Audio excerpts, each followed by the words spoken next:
Bueno, como habíamos dicho en la clase anterior, en esta sesión vamos a estudiar la ligadura hamiltoniana y cómo representarla en Loop Quantum Cosmology, en nuestro modelo FLRW homogéneo y plano, ¿vale? Bueno, ¿por qué vamos a estudiar solamente la ligadura escalar? Bueno, pues porque el resto de ligaduras son triviales. Debido a la homogeneidad, la ligadura de difeomorfismos se satisface idénticamente. Entonces, la única que resta por representar es la escalar. De este modo, el hamiltoniano gravitatorio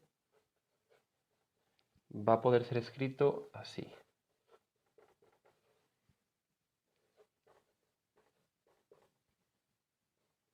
Esto lo podéis comprobar tanto en la sesión anterior como en la de Loop Quantum Gravity. Bueno, solamente la anterior, porque creo recordar que en la de Loop Quantum Gravity no puse, no puse la fórmula explícita del hamiltoniano.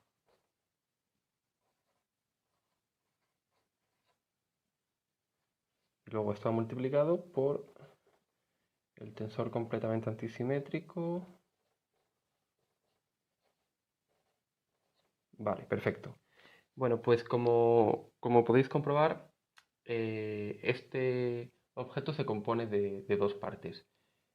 Esta primera parte, que es lo que llamaremos hamiltoniano euclídeo, y esta, que es el lorentziano.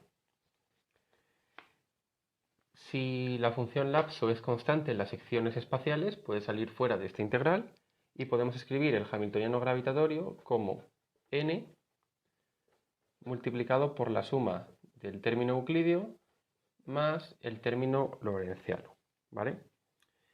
Daos cuenta que la conexión de spin es nula en este modelo debido a la homogeneidad. Entonces, es fácil ver que la conexión de Astecar-Barbero la podéis escribir simplemente en términos de la curvatura extrínseca. Como las secciones son planas, su derivada va a ser nula y simplemente vamos a escribir que, perdón, es por homogeneidad.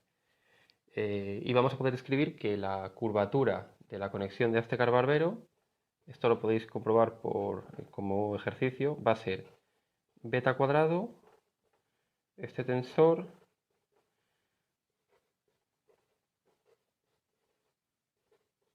¿vale?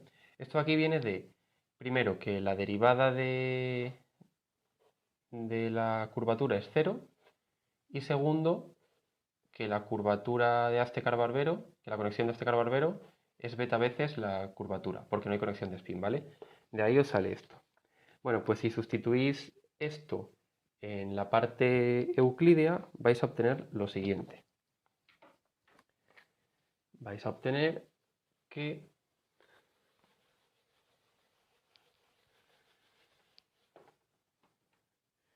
la parte euclídea es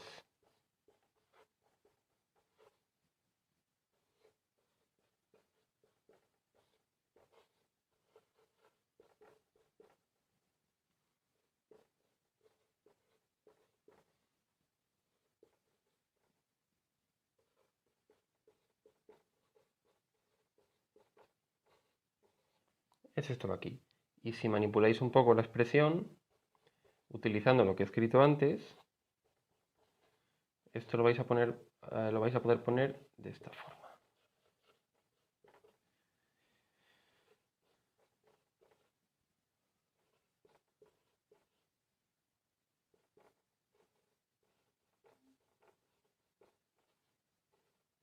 ¿Vale? Es sencillo, lo podéis calcular. Y para la parte lorentziana podéis hacer exactamente lo mismo.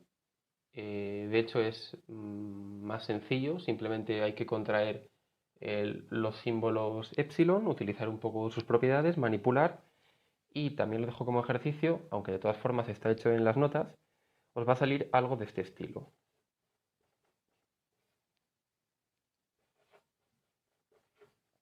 Daos cuenta que la parte lorentziana se anula cuando tomamos parámetro de Mircea igual a la unidad imaginaria, como os he dicho en el anterior vídeo. Sin embargo, si hacemos eso, como os dije, estaríamos trabajando con variables complejas en general. Y eso, aunque te simplifica el hamiltoniano, en general suele ser más complicado trabajar con eso. Bueno, os queda algo así, ¿vale? Entonces, os dais cuenta de que es proporcional, ¿no? Clásicamente estos bichos son proporcionales. Concretamente, esto va a ser algo así. Si no me equivoco, esto es algo así, vale. Por tanto, podéis escribir el hamiltoniano en relatividad general en términos de las variables de Aztecar-Barbero, que ahora son bueno, la curvatura extrínseca y la tríada, porque no tenemos conexión de spin, lo podéis poner simplemente como proporcional a la parte euclídea. Esto es lo que os comenté en la introducción, que utilizando las simetrías del modelo, la parte gravitatoria era proporcional a la euclídea. Esto es lo que conocemos como Standard Loop Quantum Cosmology, ¿vale? Bueno, pues ya está. ¿Qué podemos hacer ahora? Bueno, ahora podemos sustituir la conexión de Aztecar-Barbero y la tríada densitizada en función de las variables C y P, como hemos estudiado en el anterior vídeo. Lo sustituimos aquí, manipulamos un poco las expresiones y vamos a poder escribir el hamiltoniano gravitatorio en relatividad general en términos de las variables C y P. Vamos a hacerlo. Seguimos en relatividad general, ¿eh? O sea, esto que voy a poner ahora, que lo podéis hacer como ejercicio, no es muy complicado. Esto es relatividad general todavía. Es decir, esto es el hamiltoniano de relatividad general escrito en otras variables. Ya no es en función de la métrica y su momento, sino en función de la tríada y la conexión, pero que ahora lo he reescrito en términos de las variables P y C, por conveniencia, por homogeneidad, etc. ¿Qué es lo que ocurre? Que yo esto lo quiero cuantizar, lo quiero representar como un operador en un espacio de Hilbert y cuantizarlo. Problema, como hemos dicho en el anterior vídeo, la representación no es continua para el operador que me produce los saltos en la base de volumen, para este operador, y como no es continua, yo no puedo representar el operador C, es decir, no existe un operador que represente a C, a la conexión. Bueno, no está todo perdido. ¿Qué podemos hacer? Podemos utilizar la identidad que os comenté en el anterior vídeo, es decir, escribir la curvatura de la conexión de Aztecar-Barbero en función de las holonomías, ¿vale? En función de la traza. Voy a borrar esto. Podemos escribir esto. En general, estas fórmulas son identidades de Tiemann. Las podéis encontrar en un paper que tiene de Quantum Spin Dynamics. Si os interesa ver de dónde vienen estas cosas, os lo puedo mandar, ¿vale? En las notas no tengo hecho los cálculos ni todos los pasos en general, porque es bastante largo. Pero bueno, este bicho de aquí, que no lo dije en el anterior vídeo, es la holonomía a lo largo de un circuito cerrado que tiene por ejes JK, J al revés, K al revés. Es decir, obviando el superíndice mu barra, esto es holonomía a lo largo de J, holonomía a lo largo de K, luego me doy la vuelta por J y luego me doy la vuelta por K. Es como hacer así. Un circuito cerrado, un cuadradito. Bueno, ¿qué podemos hacer ahora? Estos son operadores de SU2. Esto los sé escribir en función de las de los generadores de SU2 lo hemos escrito en el anterior vídeo. Esto recordad que es el coseno por la identidad más 2 veces el seno por las matrices o sea, por los generadores, ¿no? Bueno, pues metiendo eso aquí, operando y introduciéndolo aquí, nos sale lo siguiente, ¿vale? Voy a poner ya el cálculo completo, es decir, voy a escribir ya el hamiltoniano euclídeo en términos de holonomías. El cálculo, como digo, bueno, en mis notas no está, pero se puede encontrar en referencias. Si no lo tengo referenciado, me lo pedís si os interesa. Bueno, a fin de cuentas queda que el hamiltoniano euclídeo es lo siguiente.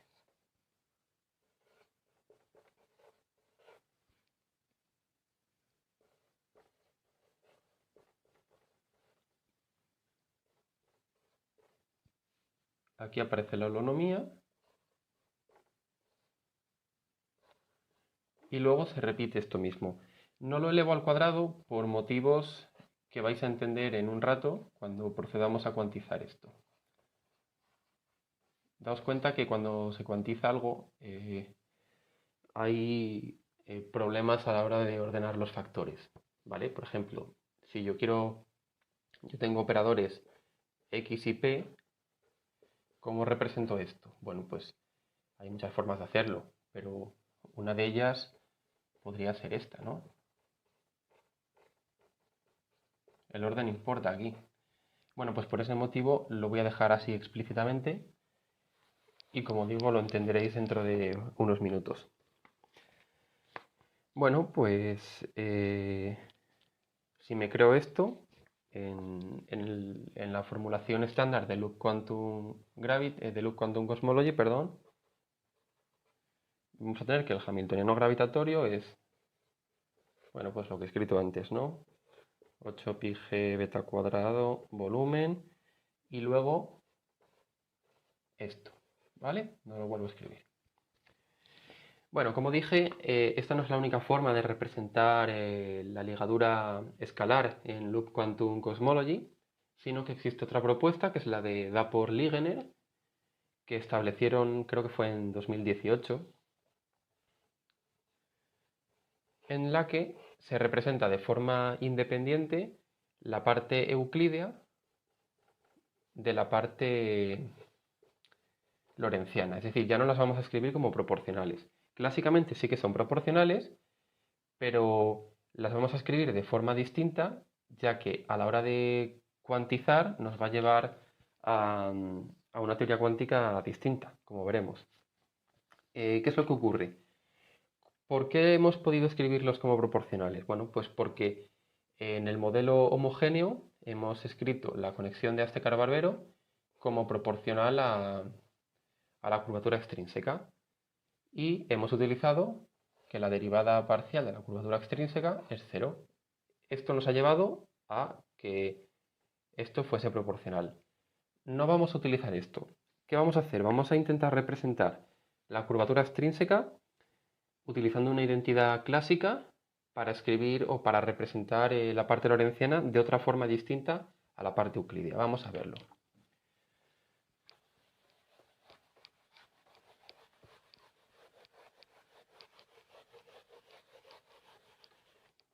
Bueno, podéis comprobar lo siguiente. Podéis comprobar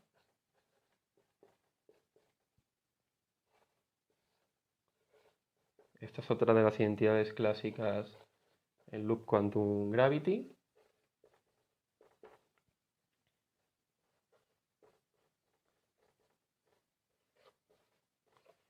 Vale. Bueno, esta parte de aquí, daos cuenta que V es como la P a la 3 medios, ¿no? Entonces, cuando tome corchetes, solamente me va a interesar la derivada respecto de C de este bicho de aquí. Voy a meter el factor del corchete de Poisson canónico. Derivamos el primero respecto de C. Derivamos el segundo respecto de P. Faltaría el término cambiado, pero que va a ser 0. Ya lo hemos argumentado. Y esto es igual, si hacéis las cuentas, a esto de aquí.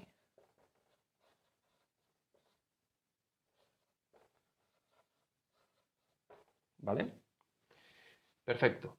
Ahora hay que volver a tomar corchete con la conexión de Aztecar Barbero. Y bueno, la conexión la podemos escribir en términos de C. Entonces es derivar esto respecto de C, esto respecto de P, multiplicar por este factor de aquí y al final queda que la curvatura es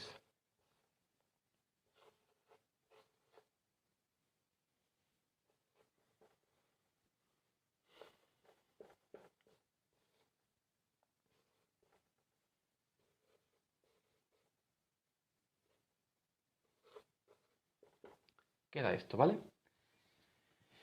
Bueno, interesante.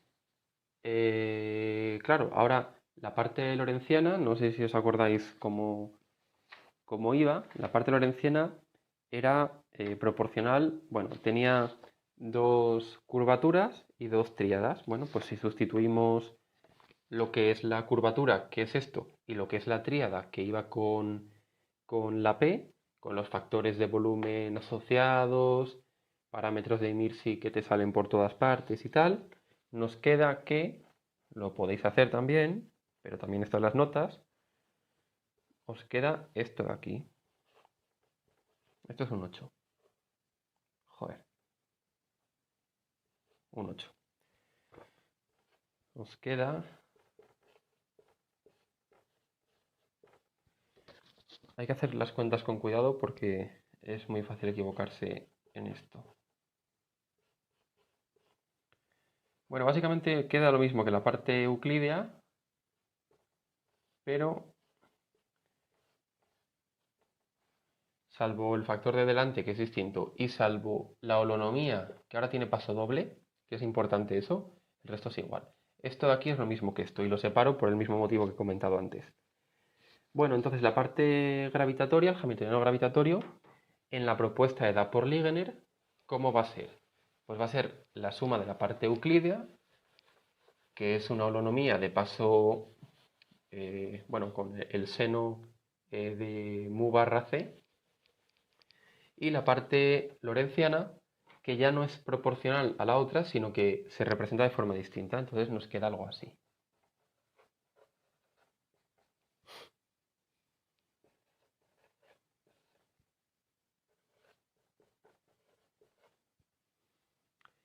Vamos a tener, a ver, con cuidado, la parte euclídea, que como he dicho va con el seno,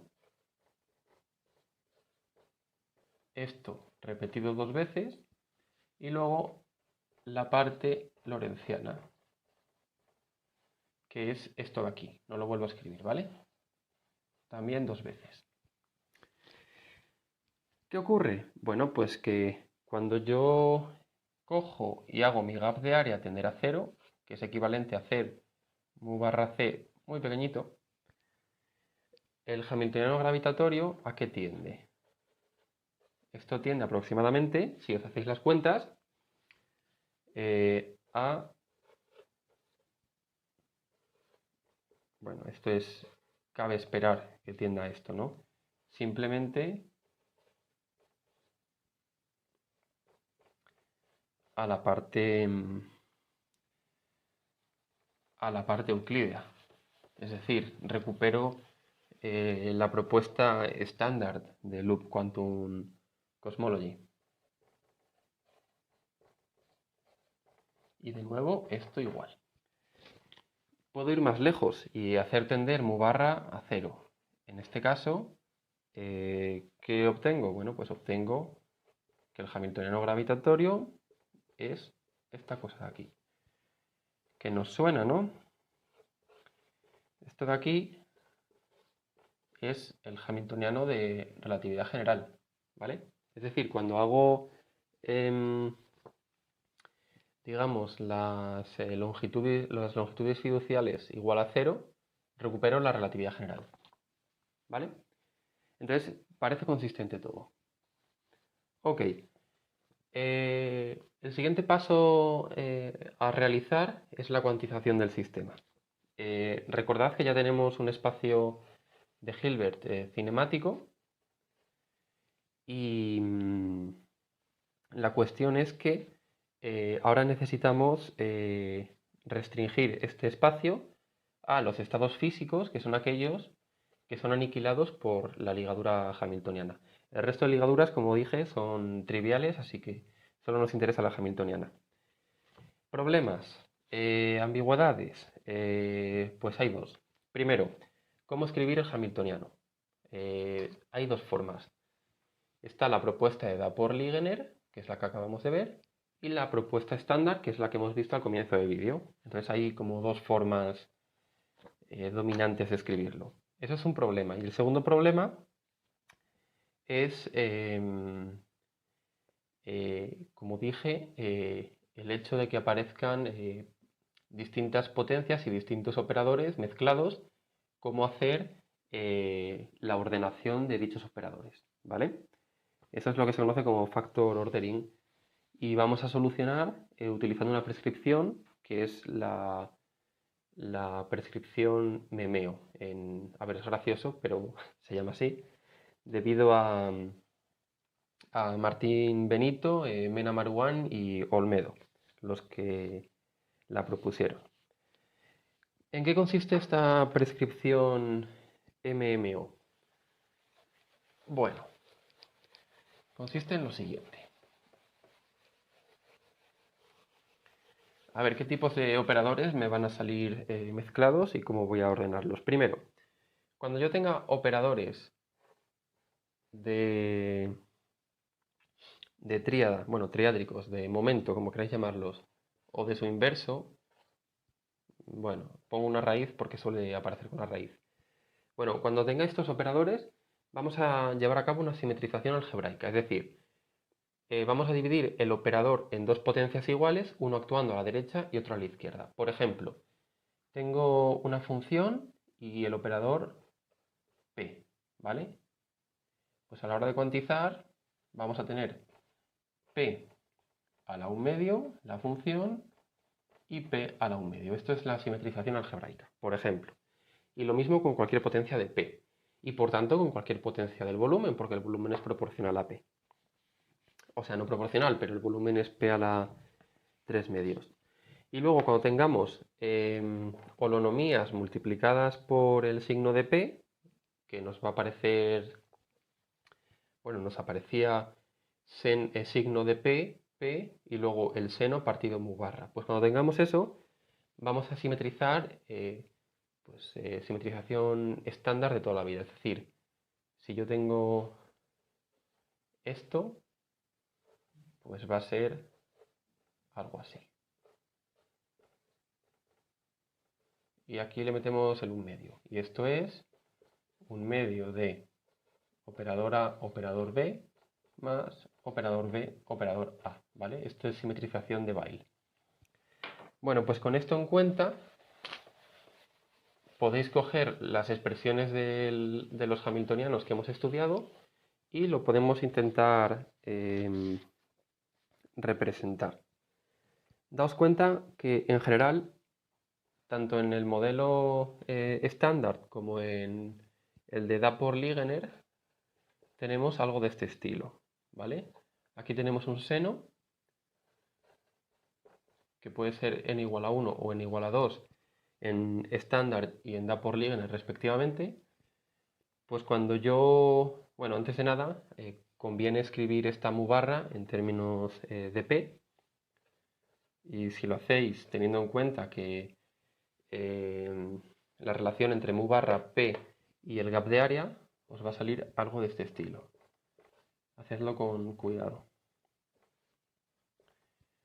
Os sale esto. Y luego va el seno. Bueno, pues, ¿cómo cuantizamos esto? Pues siguiendo la prescripción MMO que he comentado antes, esto sería, es fácil ver, que nos va a salir algo así.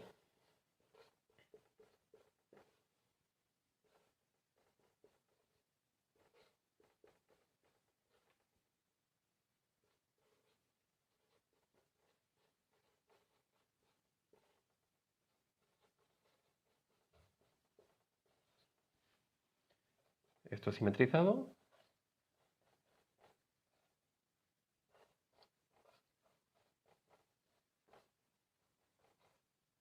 Está, ¿vale? Como he dicho, esto lo dividimos en dos factores, uno actuando a la izquierda y otro a la derecha con la misma potencia, que son este y este. Para este lo mismo, y esto de aquí se simetriza de manera estándar, y aquí aparece el 2. Bien, genial. Entonces, como observamos, hay varios operadores que tenemos que saber representar en el espacio de Hilbert. Este y este. Vamos a empezar con el más fácil, que es el seno. El seno son holonomías. Entonces, ¿cómo representamos esto? Bueno, pues esto podemos ponerlo así.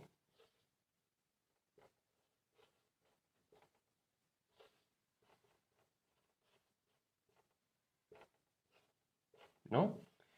Donde esto de aquí era lo que habíamos llamado n, y esto de aquí, pues igual. ¿Vale? Pues ya lo tenemos. Ahora vamos a ir a definir la raíz de p. Para esto podemos hacer uso del teorema espectral,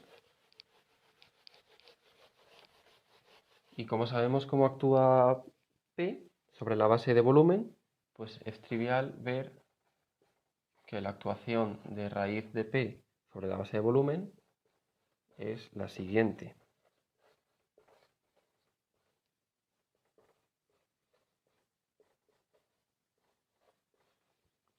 Perfecto, ¿no? Ahora necesitamos el inverso de p. Para esto vamos a emplear una relación también clásica, que como digo podéis encontrar en alguno de los papers de Tiemann. Esto de aquí es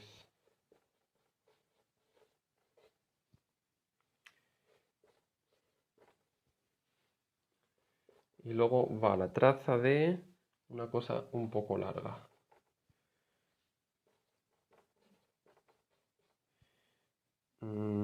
¿Vale? Aquí va lo mismo, pero a la -1.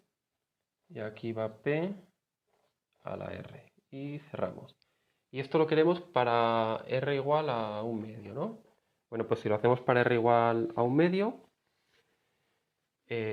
os hacéis las cuentas. Esto es un poco farragoso, pero bueno, tampoco es muy complicado. Y sale lo siguiente. Sale que este operadorcito lo podéis escribir así.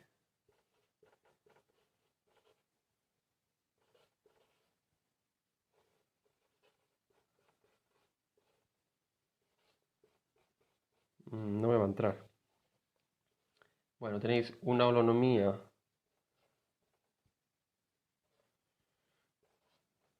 una raíz y otra holonomía, y luego cambiado. La holonomía positiva primero, luego la raíz y luego la holonomía negativa. Os sale esto, ¿vale? Genial. Y bueno, finalmente tocaría representar también el volumen o el inverso de volumen, que también aparece en el hamiltoniano, si recordáis, que bueno, simplemente pues vamos a tener, utilizando que sé representar esto,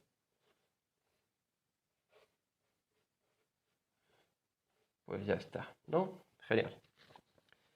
Bueno, ahora por simplicidad vamos a definir el operador que hemos calculado antes, que hemos representado al principio, y le vamos a dar un nombre. Me refiero al operador que va con el signo de P, con P y con el seno, tanto de mu barra C como de 2 mu barra C. En general vamos a llamar omega n mu barra a este operador.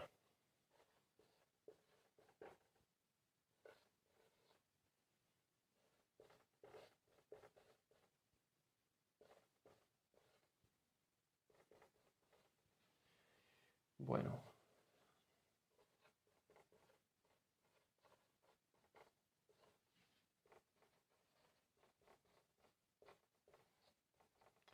Y aquí va la raíz de p y el 1 partido raíz de p a la 1 medio operador. Perdón, a la menos 1 medio. Esto es lo que va dentro del hamiltoniano, si os dais cuenta. Entonces, la parte euclídea, ya cuántica, va a ser simplemente esto de aquí. Simetrizamos de manera algebraica el inverso del volumen. Por tanto, aquí va 1 medio y aquí va otro 1 medio. Y ya tenemos la parte euclídea. Por tanto, el hamiltoniano en Loop Quantum Cosmology estándar va a ser nada más y nada menos que esto de aquí. 1 partido volumen 1 medio, esto al cuadrado, y 1 partido volumen a la 1 medio. Vale. Mientras que en la propuesta de Dapor-Ligener podéis hacer lo mismo y lo único que va a cambiar es aquí que en vez de un 2, un 4, y que delante pues teníamos lo de 1 más beta cuadrado partido 4 beta cuadrado. Así que si juntáis todo con cuidado, os queda esto de aquí. Y como digo, este se reduce al de arriba. Cuando hago la mu barra, tender a cero, hacerla pequeñita.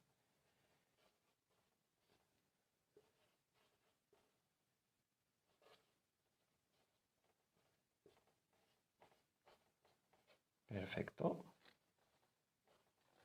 Pues ya lo tenemos. Tenemos el hamiltoniano en Loop Quantum Cosmology estándar y el hamiltoniano en la propuesta de Dapor-Ligener. Entonces ahora vamos a estudiar la acción de estos hamiltonianos sobre la base de autoestados del volumen. ¿Vale? Vamos a ver qué ocurre. Bueno, lo primero de todo es ver cómo actúa el operador, este operador de aquí, cómo actúa sobre V. Porque si os dais cuenta, es el primero que actúa siempre, por el inverso del volumen, ¿no? Entonces, si sabemos cómo actúa este sobre V, pues ya tenemos parte ganada. Y luego también tendremos que ver cómo actúan los operadores omega sobre V. A ver qué ocurre con ello.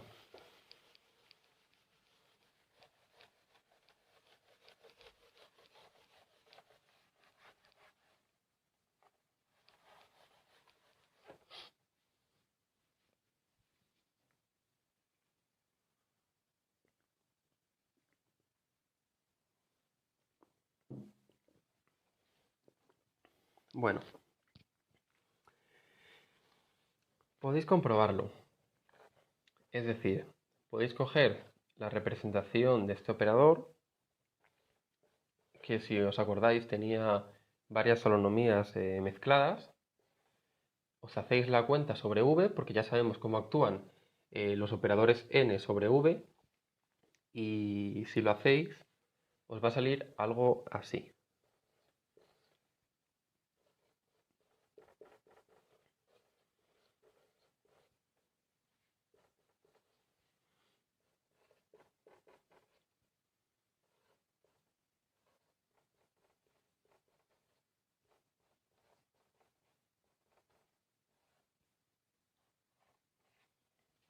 Perfecto.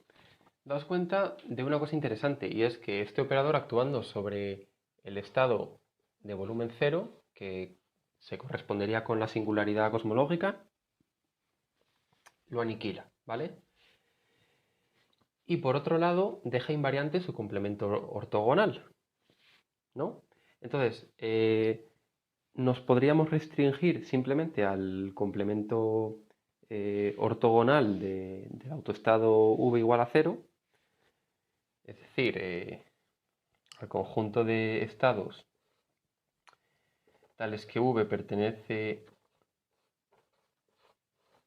a este conjunto, completarlo con la norma discreta que con la que hemos estado trabajando hasta ahora, y esto nos va o sea, este conjunto completado con esta norma nos va a dar lugar a una especie, bueno, sea el espacio Hilbert cinemático, pero gravitatorio, ¿vale?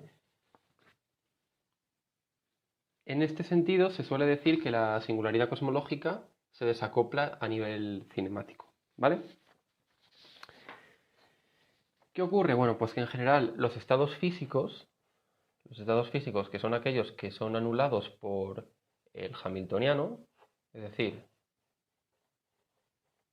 esto, en general pertenecen al espectro continuo de este operador. Como pertenecen al espectro continuo, no son normalizables, porque acordaos que nuestra norma es discreta, ¿vale? Si están en un espectro continuo, esto diverge. Por tanto, en general, esto no pertenece al espacio de Hilbert gravitatorio, ¿vale? ¿Qué se hace para solucionarlo? Bueno, pues para solucionarlo se suele trabajar en el dual algebraico, ¿vale? Sea este bicho de aquí un elemento perteneciente a dicho dual y vamos a definir una biyección para absorber los factores de volumen que aparecen en el hamiltoniano. Es decir, voy a irme a un estado phi' que voy a definir como el estado phi y le meto aquí la actuación de esto, ¿vale? Bueno, si hago esto, el estado phi es aniquilado por el hamiltoniano si y solo si el estado phi' es aniquilado por el hamiltoniano densitizado que os voy a definir ahora.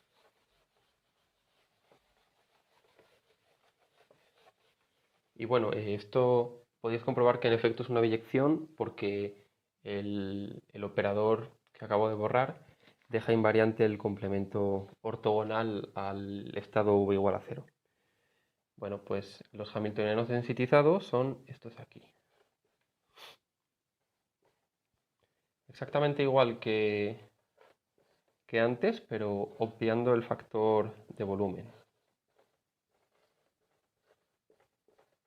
¿Vale? Y en la propuesta de Dapor-Ligener, esto es estándar de Loop Quantum Cosmology, ¿vale? Y en la propuesta de Dapor-Ligener, pues exactamente igual, pero sin el factor de volumen.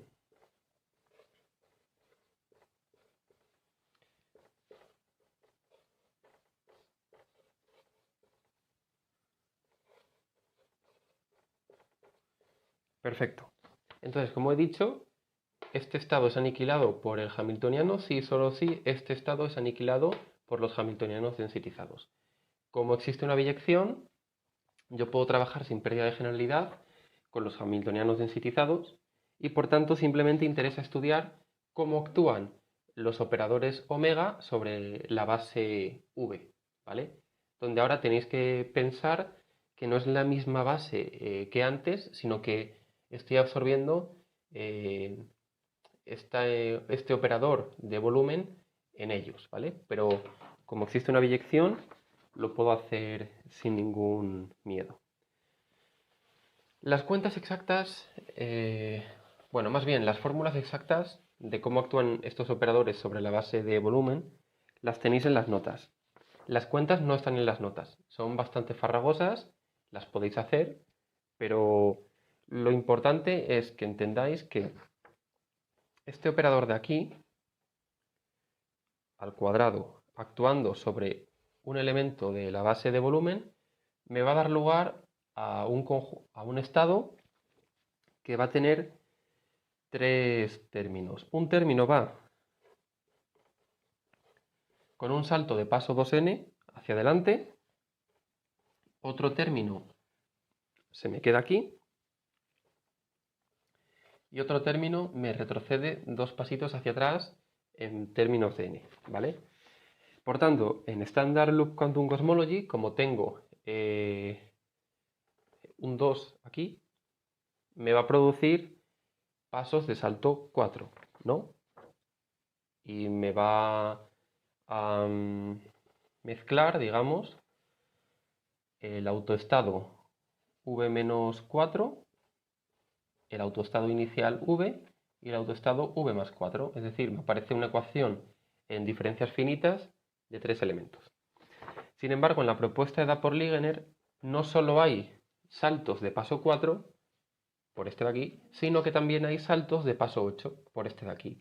Por tanto, voy a tener 5 en total, el v-8, el v-4, el v más 4 y el v más 8, ¿vale?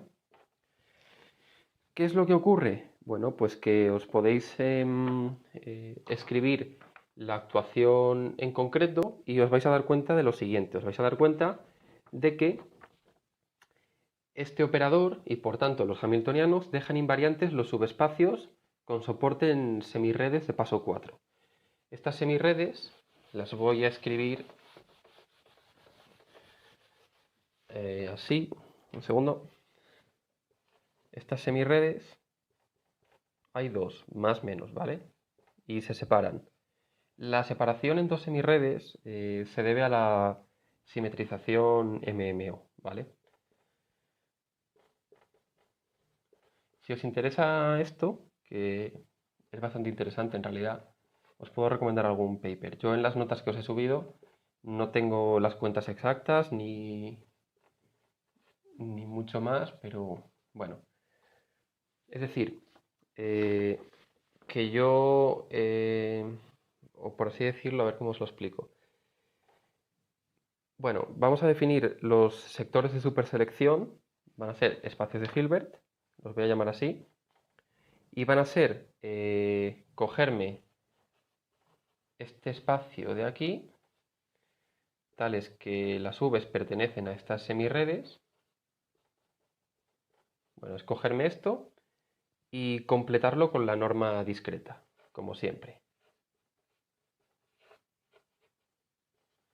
Cuando yo hago esto, obtengo unos espacios de Hilbert que ahora sí que son separables, ¿vale? Y el hamiltoniano me los deja invariantes, ¿vale? Es decir, si yo tengo un estado que pertenece a uno de estos para un epsilon fijo, aquí epsilon pertenece a este intervalo, no me voy a salir del sector de superselección. Y de hecho, no me va a mezclar la parte positiva con la parte negativa. Es decir, me va a hacer un split en la parte negativa y en la parte positiva, ¿vale? Entonces, hemos descompuesto el espacio de Hilbert de la Loop Quantum, Cosmology en una suma sobre epsilon. Este es no separable, pero en cambio estos sí que son separables, ¿vale? Cada uno de ellos, lo único que la suma es continua. Bueno, pues hasta aquí lo que os quería contar de Loop Quantum Cosmology. Si os ha interesado, os puedo recomendar más literatura, sobre todo de esta última parte, para construir estados físicos, estudiar como dichos estados físicos, por ejemplo, cogerme trayectorias que estén muy picadas en relatividad general, evolucionarlas y ver qué ocurre. Y, por ejemplo, a ver qué ocurre cuando yo me aproximo al bounce, que es la zona interesante a nivel cuántico, ¿no? Bueno, pues si os interesa todo esto, os puedo mandar más literatura, pero yo creo que hasta aquí está bien. Y por lo menos hemos visto cómo construir el espacio de Hilbert de la Loop Quantum Cosmology y cómo caracterizar los estados físicos, que son aquellos que están aniquilados por el operador hamiltoniano. Es importante que recordéis que existe una ambigüedad en la representación y que esta ambigüedad se va a caracterizar a la hora de hacer predicciones físicas sobre cosas que yo pueda medir. En el próximo vídeo voy a intentar contaros un poco un escenario interesante donde yo puedo hacer predicciones físicas de gravedad cuántica y es en el espectro de fondo cósmico de microondas, ¿vale? Bueno, mejor no os adelanto nada, pero como digo, en el próximo vídeo veremos a qué me refiero.